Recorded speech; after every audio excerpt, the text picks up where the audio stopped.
Hello everyone, welcome to the explanation. So last video I covered the theory portion, so I got so many comments to cover the program also. So in this video series I'll be covering the whole set of full question, that is both program and theory. So for this I have choose this question set, that is 2074 Aswin. So I saw some different questions here, that's why I have choose this. Fine, so let's start with the questions. First question is, what are the computer programs and what are computer programs and computer programming? Explain the steps that are required to build a computer program for solving a certain problem. Okay, so let me explain the first question.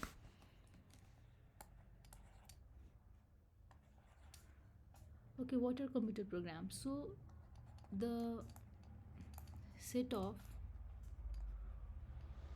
instruction given to a computer which makes the computer perform various tasks. Okay, it means that the set of instructions or the set of instruction or commands that is given to a computer, this is called computer program. Okay, and so this is the first definition. And the process of writing code to facilitate specific action in computer. That means that instruction given to computer on how to perform a task. Okay, so generally we can say that this is called programming. Okay, so set of instruction, they are called computer program, and the process of writing that code, they are called computer programming. Second part of the question is, okay, sorry, I think, okay, so just let me go to the new page of this. Okay, so second part of this was explain the steps that are required to build a computer program. So I think there are 7 steps, so I already discussed in previous questions. So they are problem analysis, okay, algorithm, flowchart, then it is coding, okay, then was compilation and debugging, and then documentation. Okay, fine, so let's go to second question. Second question is, explain with an example the role that precedence and associativity play in execution of an expression.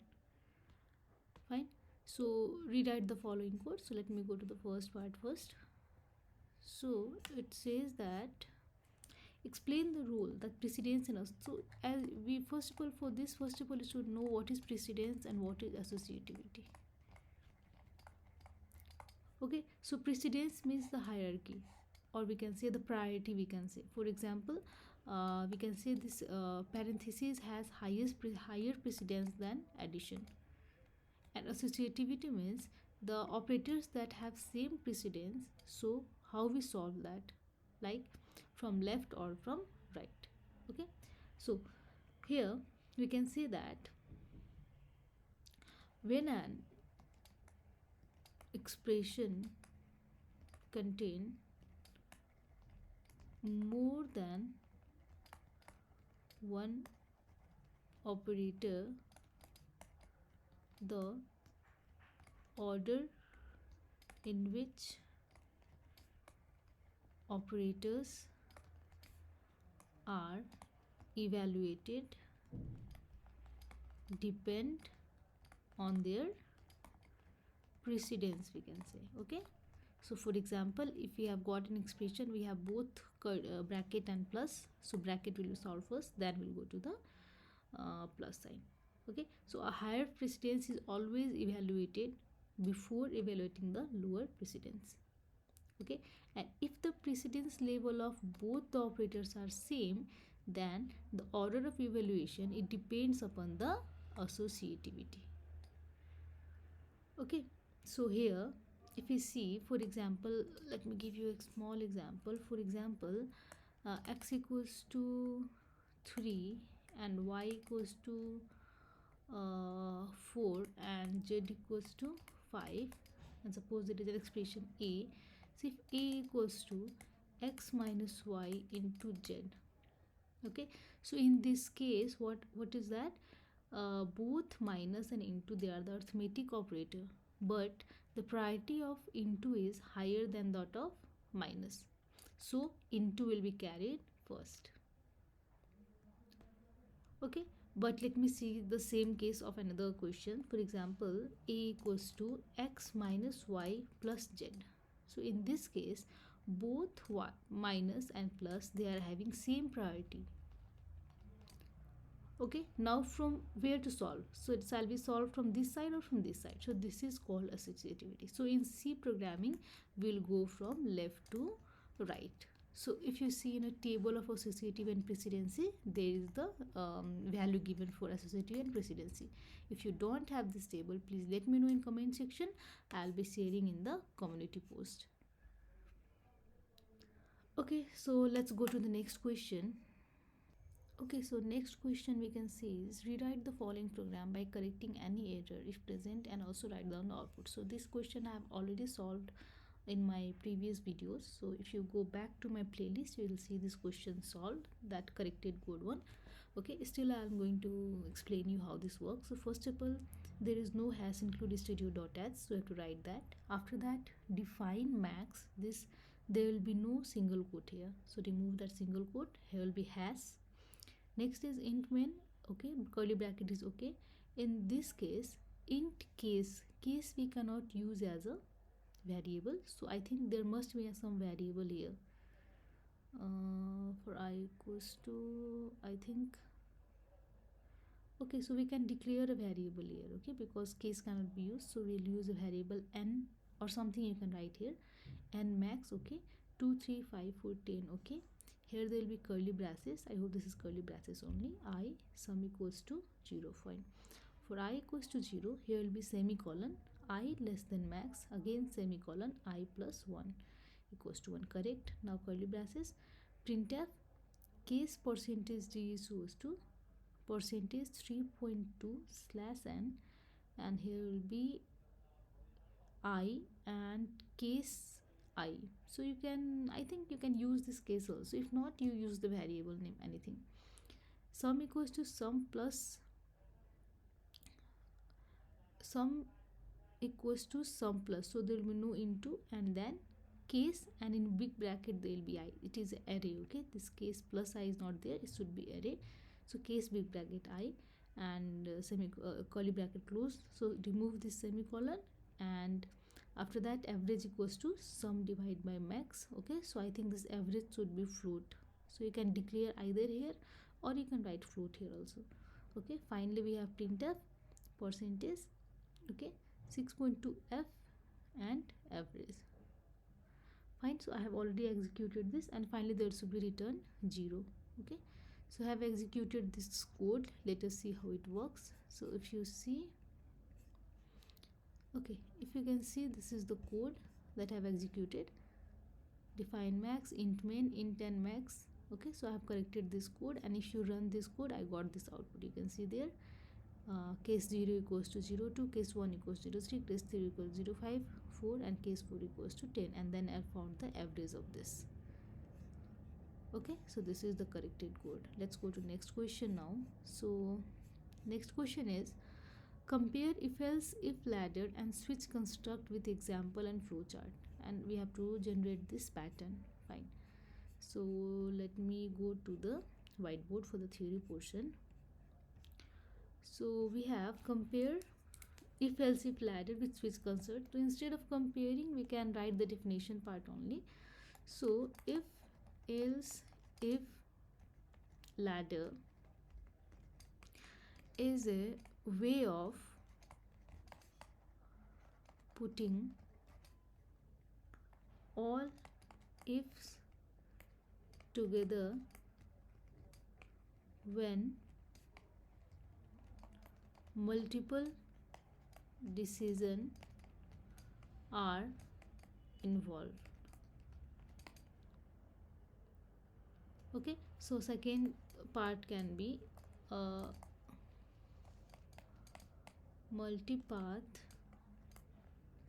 decision is a chain of if and else. Okay, if else if ladder. So if you see the syntax of this, we have if condition 1, and then we have the statement 1 followed by else if condition 2 followed by the statement 2, again else if. Okay, else if condition 3 followed by statement 3, again same way till we encounter a else and we have a default statement. Okay, so they have asked I think, what is the question, let me see. Compare if else if switch construct with example and flowchart. Okay, so this is a very long question. I think this would have asked this for 8 marks, because you have to draw flowchart as well as you have to draw the example. Fine, no problem. So let me draw the flowchart for this. So there will be condition 1. If this is false, we go to condition 2. Else, if it is true, we execute our statement 1. If again this is false, we go to condition 3. But if it is true, we'll execute our statement true. Okay, similarly, let me do dot dot dot dot. We go to condition n. So if it is true, if it is false, we go to condition n. If it is true, we execute a statement 3. So here, if this condition n is false, okay, condition L, let me write here. If this condition n is false, we go to the default statement. If it is true, we go to the statement n, and all this will come and join here to a single next statement, we can say. Okay, so if else ladder, yeah, fine. So we can write a simple program. So has include and void main we can write, or int main, whatever you prefer, int n, and we can scanf this n. Okay, percentage d address of n, and then if n is greater than 0, then we can printf it is positive. Okay, very fast I'm writing it because I know you can solve this. Else if, okay, if n is less than 0, so we can printf it as negative. Okay, else we can print it as 0.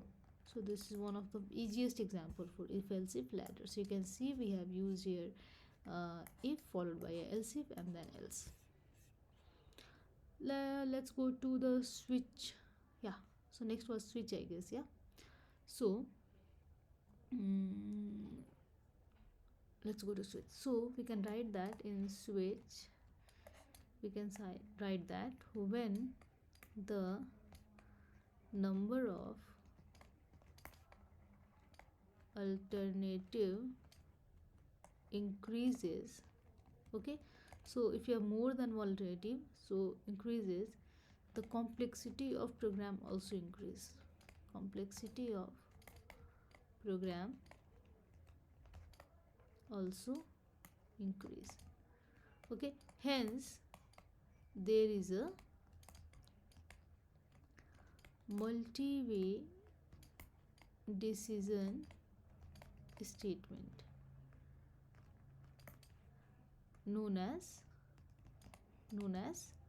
switch, okay, which tests the value of an expression against a list of cases. Okay, so this list of cases can be either integer or character, it cannot be a float. Fine. So one difference of if else if ladder and switch is that switch case is used for more complex case, we can say. Okay, if there's a difference between switch and if else if ladder, it is used for more complex case, this is for easier. And here we go through, okay, condition serially, like from starting we start and we go down down down, but here only one particular case is checked. I am really sorry for my handwriting because this is so slippery to write this whiteboard. So we can write this switch expression, the syntax as switch, swit, yeah, switch expression, and then we have case constant 1 colon the statement, or we can say the block of code, and then break. Yeah, similarly we have case constant 2, same, the same body is repeated for case constant 2, case constant 3, till we get our default case, and there we have a statement n. Okay, so many of you have also asked me to draw the flowchart of switch. So this is the flowchart. So each expression, switch expression, we can say this, okay, each switch expression equals to case constant 1. If it is true, we will execute the statement of that body. If it is false, we go to next edge switch expression equals to case constant 2 question mark. If it is true, we execute the statement of that particular body. If it is false, so we go to next. If there is no match from any of the above case, we go to the default statement, okay, and all this will go to the next step. Fine. So for this, can you please do yourself the question of making a simple calculator, that is if it is plus you should do addition, if it is minus you should do subtraction, if it is into you should do multiplication, if it is divide you should do division. So please complete that program by yourself because it is very easy and I don't want to just waste time in these questions. Okay, so let's go to the next question. So next part is write a program in C to generate the following pattern using unformatted input, and unformatted means using getchar, putchar and all. Fine. So let's go to, I think I have solved this question, so let's go to, yeah, so here I have written the program for this. So first I have used this header file studio string and C type for upper and lower, and main function I have taken some variables for looping ijkl, and there is a string called Nepal. I think we will generate this only. So in this variable called L, I am going to store the length of this S, that is Nepal, because we are going to run the loop till that. Okay, I'm not able to maximize it. I hope you are able to see this. Okay, so next one is, let me just close this. So next one is,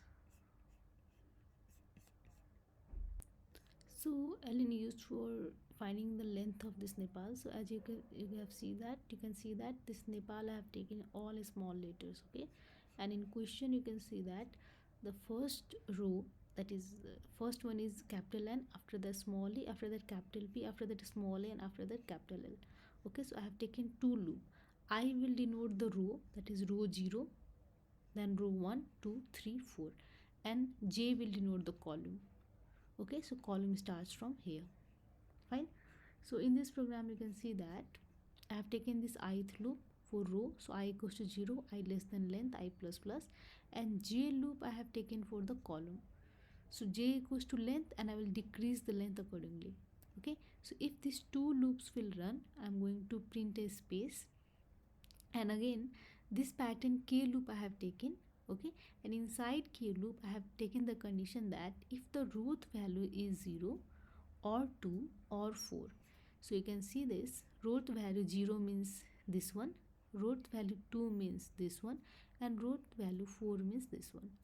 So if it is that case, we are going to convert this particular letter, that is n or e or a, whatever it is, to uppercase, else we are going to print it as it is. Okay, and finally this put carries for the space after that. This is the space for the space before this, like this, you can say this triangle, and this space is after that. Fine, and slash n is for going to new line. So you can see that. So if I execute this, I'm going to get the output capital N, small e, capital P, small a, and capital A. Okay, so you can see this is the code. If you want me to post this code, please let me know. I'll post this code in comment section, or I'll be putting this code in description box in the YouTube. So let's go to next question. So next question you can see is, write a program in C to find out whether the nth term of the Fibonacci series is a prime number or not. Okay, fine. So nth term of the Fibonacci series is prime number or not. Read the value of n from user and display the result in the main function. Use a separate user-defined function to generate the nth Fibonacci series and to check whether the number is prime or not. Very good. So this is very nice, but a bit, you have to use your mind. So first of all, you understand the question. You have to make two functions, one for finding the Fibonacci series and one for finding the prime number. So first of all, you generate the Fibonacci series, and the nth term of Fibonacci series you have passed it to the prime function. Okay, so I hope you are getting this question. So what is this question? First of all, okay, let me connect my whiteboard. So sorry, just 1 second, I'll connect my whiteboard. Okay, fine. So what is this question? You have to make two functions, one for Fibonacci and one for the prime. So first of all, you pass a number here, for example n, and you get the Fibonacci series here, nth term of that Fibonacci series, and then you pass this nth term to prime function and you check whether this is prime or not. For example, 0 1 2 0 1 1 2 3. Okay, so 0 1 2 3 4. So this is the fourth term. So first of all, you generate this Fibonacci series, you find the nth term of this Fibonacci series using a function Fibo, and then you check whether this fourth term is prime or not by using a function prime. So this is the question. Okay, so I have already executed this question. Yeah, I have already executed this question, so you can see this. First of all, you can see this is a std.h. Then we have got a Fibo function. Okay, this is my Fibo function. So you already know, I hope you already know the code of Fibo function, so I'm not going to explain this. So basically a Fibo function, if you see, if n equals to 1, return 0, if n equals to 2, return 1, and if n is greater than equals to 2, then return Fibo n minus 1 plus Fibo n minus 2. That is the code for Fibonacci series function. Next, I have also written a function for prime, checking whether a number is prime or not. Okay, so here basically if a is less than equals to 1, then we have to return 0, else I'm going to use a loop, okay, from starting from 1 till that number. Okay, so if that number mode I is equals to 0, we are going to increase the value of count. If count equals to 2, we are going to return 1, that is, it is a prime number. Okay, so in main function you can see I have enter value n. So suppose n is 4, so it is going to find the fourth term of the Fibonacci series. So you can see this n I have passed to the function fibo. Okay, so it is going to call the function fibo and pass the value of n, that is 4, and it is going to return the fourth term from here.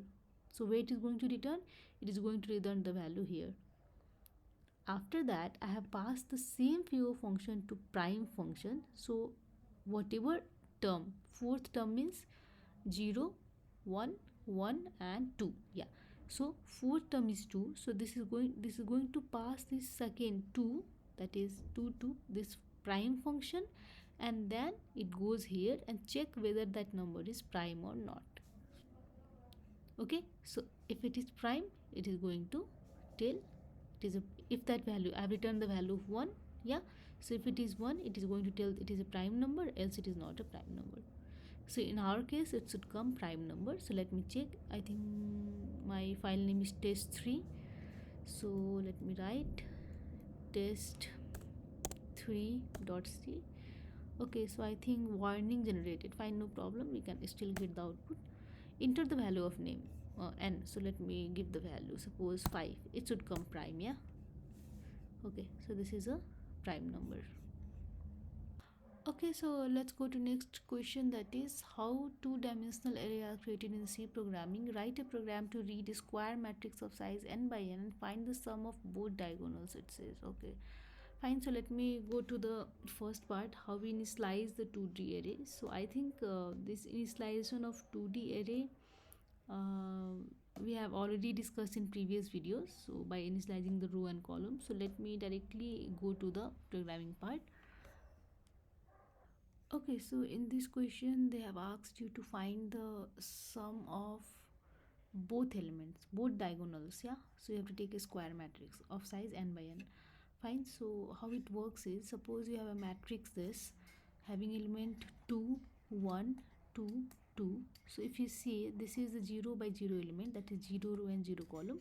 This is 0 and 1, this is 1 and 0, this is 1 and 1. So to find the sum of this diagonal, the condition should be I should be equal to j. And to find the sum of this diagonal, the condition should be the sum of I plus j, it should be equal to value of n minus 1, where n is the number of like which matrix we are going to find, a square matrix, so it will be 2 by 2, we can say. So n is the you can say sorry, n is the size of the matrix. Yeah, fine. So I have already solved this code. So if you see, I hope you understood this condition. Okay, so here you can see is main function, and st1 is to find the sum of diagonal 1, st2 is to find the sum of diagonal 2, n is the size of the matrix. So enter the size of matrix, scanf int a n and n, this is my matrix. Okay, so you can declare it up also, and we have taken two loops for reading the element of the matrix ing. Here I have initialized the st1 value as 0 and st2 value as 0. So again to loop for the 2D matrix, and in this I have put the condition, if I equals to j, we are going to find the sum of diagonal element 1, and if I plus j equals to n minus 1, we are going to find the sum of diagonal element, or second diagonal, we can say. Finally we can print the value of st1 and st2. Okay, so here we can see I am running the code. So gcc and then a dot out, enter the size of the matrix. So I'll give 2, that is 2 by 2, enter the element of matrix. So as I did previously, 2, 1, 2, 2. Yeah, so you can see the sum of first diagonal element is 4, that is 2 plus 2, and the sum of second diagonal element is 3, that is 1 plus 2. Okay, let's go to next question. Okay, write a program in C to check whether a given string is palindrome or not using user defined function.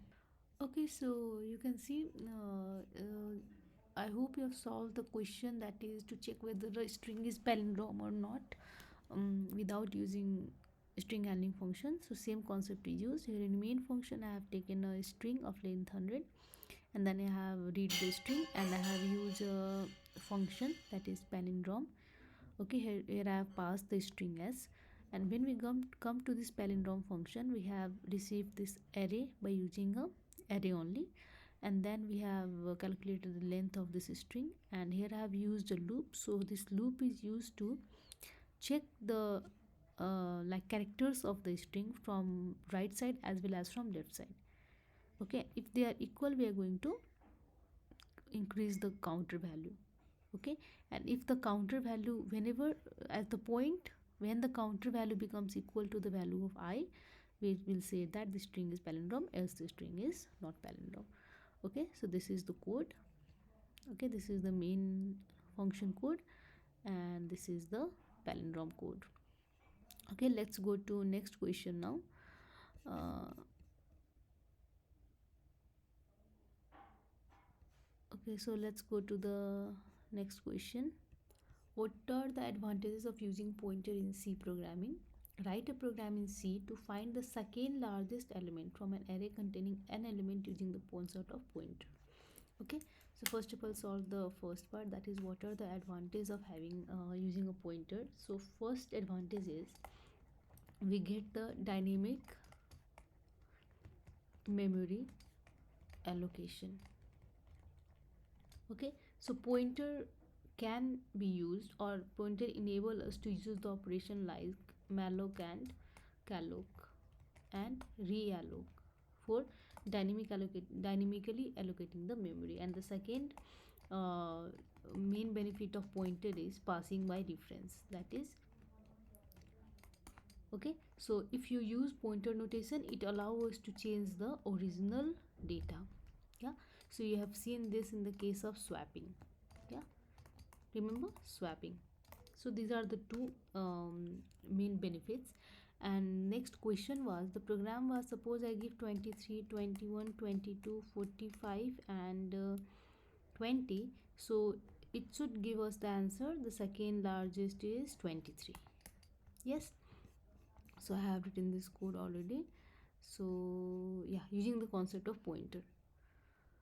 Okay, so here we can see that I have taken a number that is array, then n, that is how many elements you want to enter. So you have to enter the elements, that should be less than 10 only, because I have taken the size as 10. You can take it as 100 also.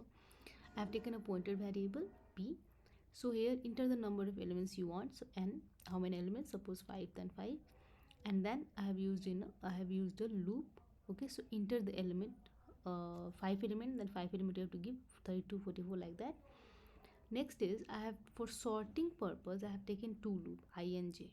And while sorting, instead of using num of I in term of array, we'll be using star of num plus I. So it is same as using num I. So wherever possible, you can use this pointer notation. Okay, even in case of num I also, you can use star of num plus I. That will be correct only. Okay, here temp equals to star of num plus I, star of num plus I equals to star of num plus I, and star of num plus I equals to temp. That will be correct only. Okay, so if it was the first element, like first largest element, so it would have num of 0. But as it is second largest array of element, it will be num of 1. It's very easy. Yeah, I hope you got this code. Same code as sorting, but instead of printing the first element, just print the second element. Okay, so let us run this code. Okay, so okay, I guess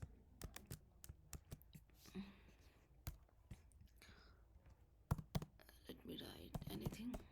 Yeah, so it is previous code only. It's not. I think it's test number 2. Okay, so enter the number of element 5. Suppose number element is 23, enter 45, enter 67, enter 78, enter 31. So I think 67 should come. Yeah, this is the correct code. Fine, so quickly let's go to next question. Explain a structure and nested structure. Create a structure to hold any complex number x plus iy. Write a program that uses the structure to read two complex number and display the third number, which is multiplication of entered complex number. So I think I have already discussed about same question, but not multiplication but addition. Still I'll be solving this question. Okay, so let me discuss the first part. What is a structure? So structure is nothing but, we can say, it is a composite data type that allow you to group together variable of different data type under same name. Okay, so if you create a structure, we'll be creating like struct using the struct keyword and then some structure name, suppose student, and after that we'll be declaring all the member function. For example, character name, int roll, float marks, yeah, and then we'll be declaring the variable here. So this is the way we create the structure. And nested structure, it is a nested structure is a structure that is the member of another structure. Okay, for example, if you take a struct student, yeah, and you have this character name, and suppose you have another we can say date of birth, we can say. Okay, so you know that this date of birth can still again contain month, year and day, or we can say year, month and day serially. Okay, so again we have to create another structure called date, which has all this int month, int year and int day as their member. And suppose if it is declared by the variable d, we are going to declare it as int date of birth d. Okay, so a structure that is inside another structure is known as the nested structure. So the question was, we have to create two complex number, yeah, sorry, so the question was we have to create two complex number and then display its real and imaginary part. Okay, so here we can create a structure which is struct complex, name complex, and it has two members, one is real and one is imaginary. In main function, let me create three complex number. Okay, three complex structures c1, c2 and r3. So c1 has real and imaginary part in it because it is the type of the C1 is struct complex, so both real and imaginary part will come in the C1. Again for C2 same thing, real and imaginary part will be there, and in R3 same thing, real and imaginary part will be there. So we are going to multiply this C1 and C2 and store the result in R3.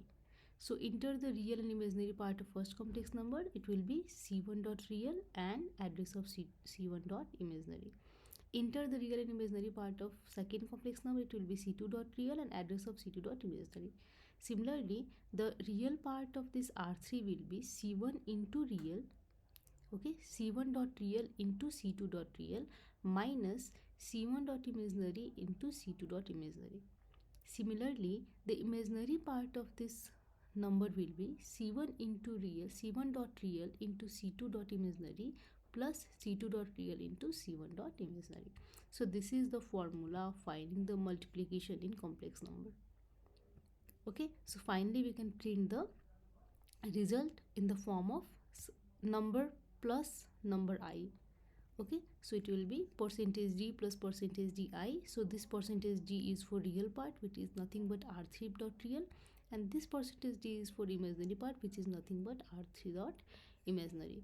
So here we can see I have executed this. So enter the real part of the first number, that is 2 and 3 I have entered. Enter the real imaginary part of second number, that is 2 and 3 I have entered. So multiplication of two complex number according to this formula will be minus 5 plus 12i. Fine, so this is the answer for this. Let's go to next question. So I have taken this question from my site only, you can check there. Okay, so next question is, yeah, what are the different input output function used with data file in C, and explain with syntax and example. What are the various input output functions that is used with data file? Okay, So let me explain this. The first one is what are different input output function used in data file. Okay, so first one is fscanf, we can say. Okay, fscanf, it is used to read data, different data, we can say, different data type from file. Okay, so the syntax will be fscanf. First of all, it is file pointer, then the control string or format specifier, we can say, and followed by the argument. Okay, similarly f printf, we can say, to number. So it is used to write data, different data type, to a file. So same syntax, f printf, okay, file pointer, and then format specifier or control string, that is %d, %f, all, and then argument. The difference will be you'll use here address, here the address will not be used. Okay, so again, so for how many marks they have asked this, let me see. They have asked it for 4 marks. Okay, so you can explain the functions along with their syntax. Okay, because example, I think you have to write the whole code for this to show the example. Fine. So again, similar way, you also explain this f get c, f put c, f gets, and f puts. Okay, I hope you know the syntax of this, so you can write that. So next question is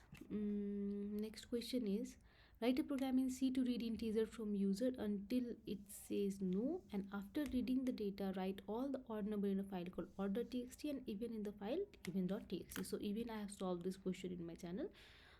Still I'll be showing you the output for. Okay, so I have already discussed this question in my previous videos. I have just written this code here. So there are two pointer variable, fe for even number, fo for odd number, the number, and then we have a string just for comparing whether you want to continue or not. So first of all, we have opened the odd text file, so odd text file is already here. Second, we have opened the even.txt file. Okay, and then do while I have used. So while we are going to compare our given string that user gives yes or no with no, so you have to give no. So while the user till the user enters no, we are going to execute this do body. Okay, so in this do body we have entered number. We are going to take the number from keyboard, and if that number is not equals to 0, so we are going to put it in file, not odd.txt file, and if else, if it is not odd, so it will be even. So else, if that number is even, we are going to put that number in file even.txt. Okay, so we are going to put the number and we are going to ask the user, do you want to write more? If it says no, it will execute or it will exit from that. If it says yes, it is going to run the code again. Finally, we are going to close both our file. Okay, so this is the code. Okay, so let me go to next question. Okay, so question number 9 I have covered in my previous videos. Please do watch my previous videos. So when can we use a recursive function? Whenever we want to call a function itself, or whenever we want to break the problem into smaller problems. Okay, so let me write this.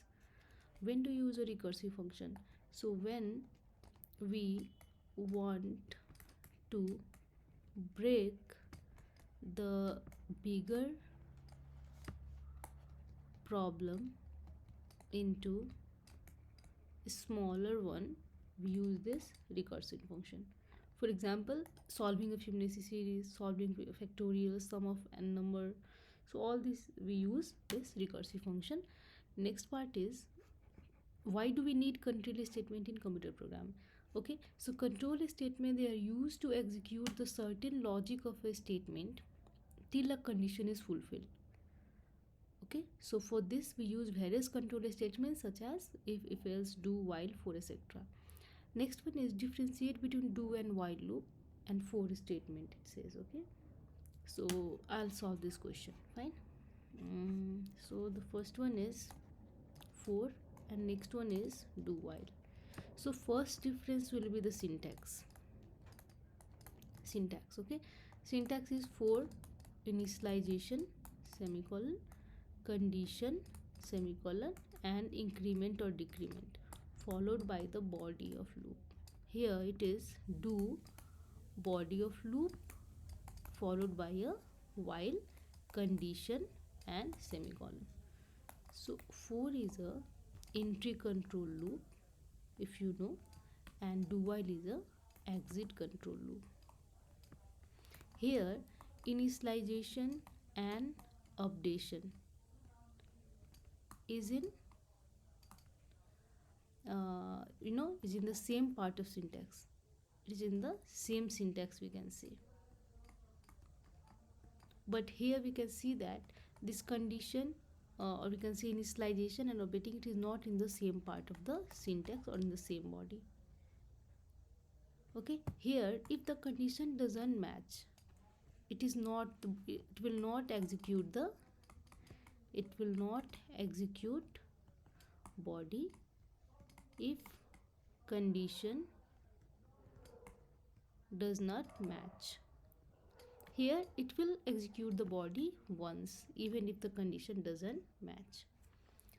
Okay, so next question, let me go to the last question very fast. What are the characteristics of Fortran programming? Write a Fortran program to calculate the value of pi by evaluating the following formula for the first 25 term. So I think this is the last question. Yeah, so very fast. Let me solve this. So what are the various characteristics of Fortran? So this is the last question. So various characteristics are, first of all is it is numerical computation. Second is strongly typed. It means that the variable must be declared with a specific data type before they can be used. Third is it is a procedural language. And fourth, it has got the array operation. Fifth, it is having a rich library file. Okay, so next part is the question one. Okay, so the code, let me write the program.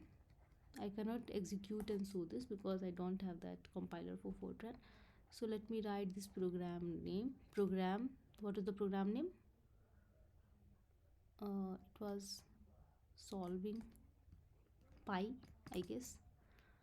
Okay, so here I am declaring real as p, sign and term, and I am declaring integer and value as integer.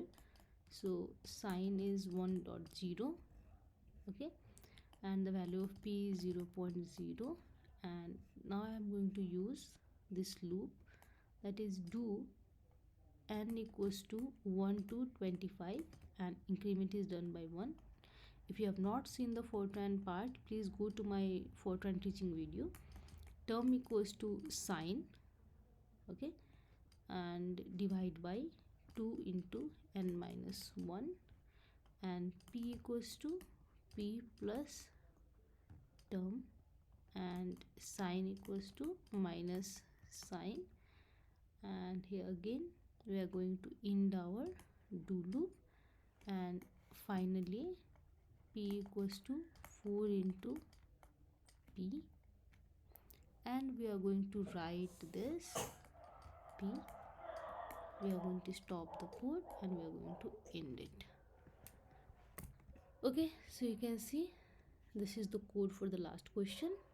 So I have already solved this somewhere from where I'm writing this here. Okay, so this is very smaller code, just you have to remember this term part.